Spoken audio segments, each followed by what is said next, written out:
Nabi sudah memberikan banyak gambaran tentang akhir zaman ini. Saya akan bawakan bagaimana luar biasa Nabi itu sudah memberikan satu warning, hati-hati di zaman ini. Kata Rasulullah SAW begini, antum fi zamanin kathirun fuqaha'u qalilun khutaba'u kathirun mu'tu qalilun sa'ilu wa sayati zamanun ala nasi zamanun kathirun khutaba'u qalilun fuqaha'u kathirun sa'ilu qalilun mu'tu. Sahabat, kata Nabi, kamu memang hidup ada di zaman banyak yang ngerti, banyak yang berilmu, sedikit yang ceramah, sedikit yang komentar. Banyak orang berilmu ngamalkan ilmunya begitu. Banyak pemberi, sedikit yang minta. Akan datang satu zaman banyak yang ceramah, sedikit yang berilmu. Banyak yang ceramah, subhanallah, nggak pernah belajar ceramah kadang-kadang. Sedikit yang berilmu, nggak mantap ilmunya, akhirnya fatwanya ngawur jadinya. Kemudian sedikit yang minta, sedikit yang memberi, banyak yang meminta. La ilaha illallah. Banyak yang meminta, sampai kadang-kadang meminta kepada yang bukan muslim, meminta kepada orang-orang ada di jalan-jalan, tapi sedikit yang ngasih. Gambaran itu persis enggak kira-kira dengan zaman sekarang? Masya Allah. Hadis yang lain pernah Nabi menggambarkan akhir zaman.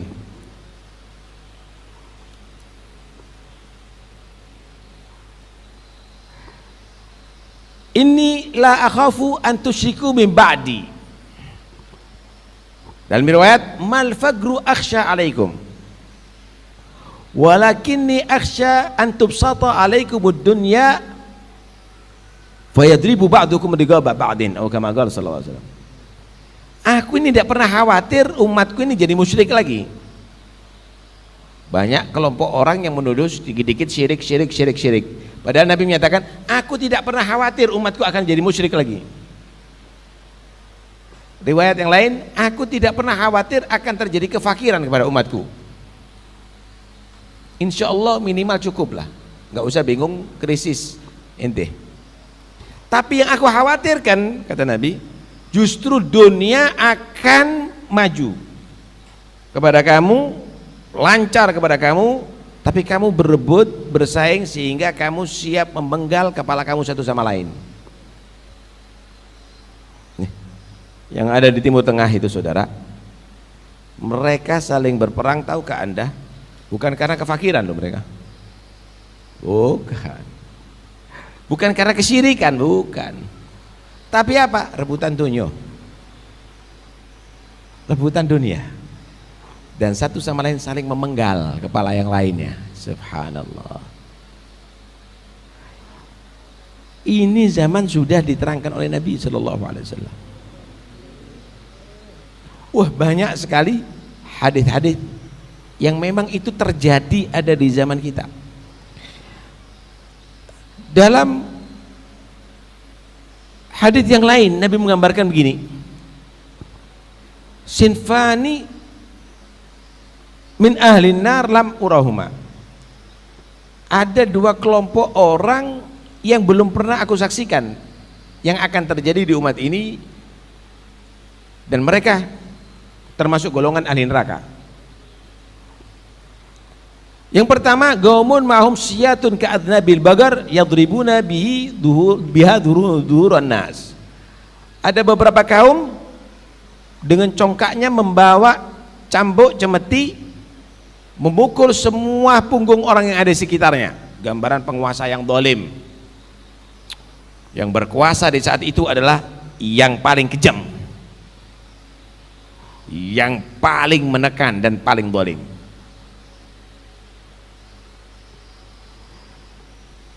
Yang kedua, kelompok kedua, wanisaun kasiyatun ariyat, perempuan yang berpakaian tapi telanjang.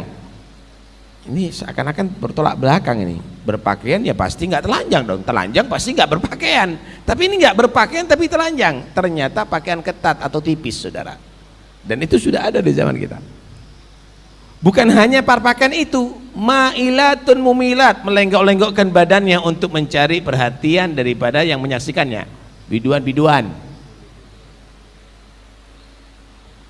Terjadi nanti di akhir zaman. Nah, malah sekarang kalau sudah ada perkawinan rahatan, goyang-goyang, joget-joget itu. Hatta di keluarga yang terhormat itu kadang-kadang perempuan-perempuan anak muda. Ini disabdakan oleh Nabi. Ru'usuhunna ka'asnamitil bukhut. Kepala mereka mekrok seperti punuk-punuk unta.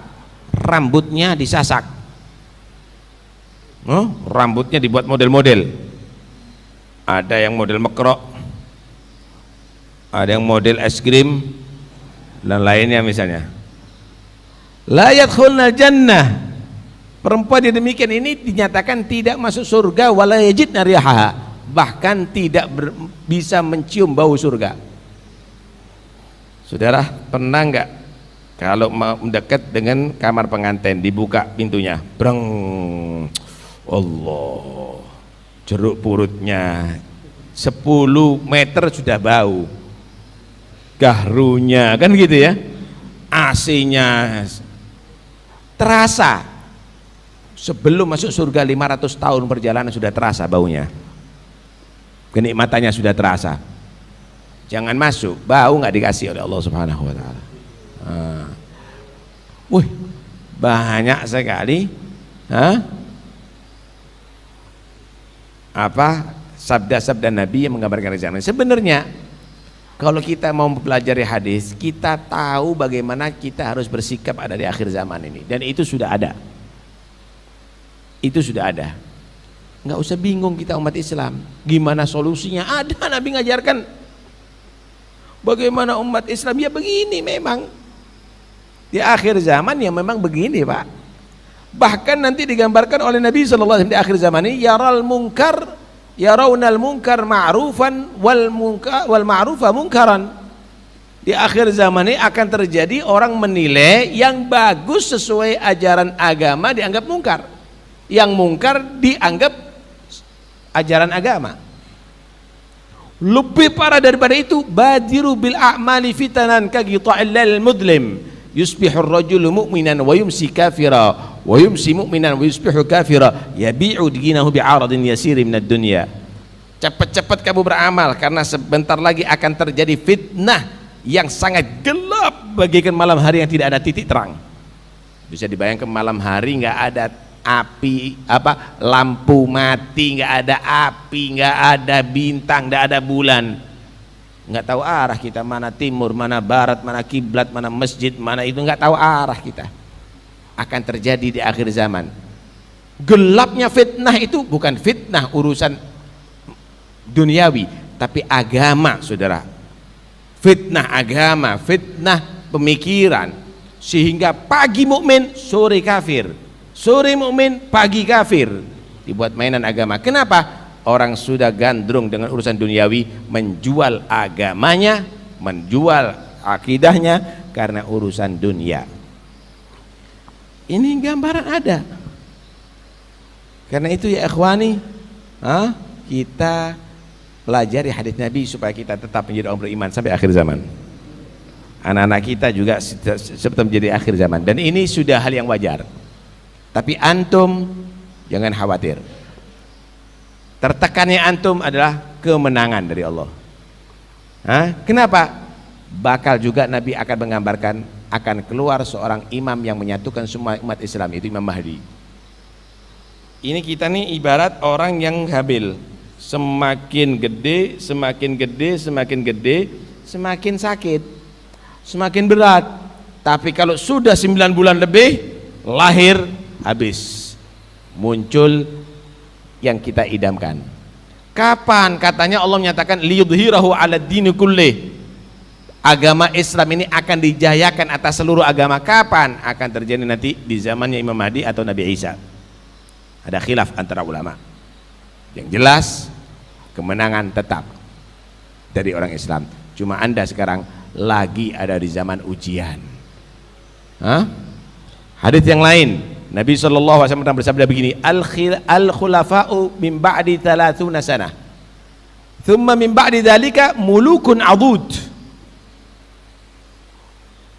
Khalifah setelahku 30 tahun, setelah itu adalah pemimpin-pemimpin yang menggigit, artinya yang jahat. Kalau dihitung Sayyidina Abu Bakar, Sayyidina Umar, Sayyidina Uthman, Sayyidina Ali ditambah Sayyidina Hasan 6 bulan, itu adalah 30 tahun. Setelah itu adalah terjadi kekejaman, terjadi kekejaman. Karena itu kalau Anda mendapatkan pemimpin model apapun yang kejam, jangan kaget. Iya, jangan berharap nanti akan seperti dulu, nggak bisa. Jangan berharap akan seperti dulu, nggak mungkin itu. Nah, karena itu sudah disebutkan oleh Nabi. Sampai munculnya Imam Mahdi. Sampai munculnya Imam Mahdi. Ya ada sih, tapi tidak lama. Seperti Sayyidina Umar bin Abdul Aziz, 2 tahun selesai. 2 tahun selesai. Ada mungkin pemimpin yang bagus, tapi tidak bisa lama. Kenapa? Karena sudah Nabi mengatakan umumnya nanti pemimpin adalah adud, mereka adalah kejam begitu. Wallahu a'lam.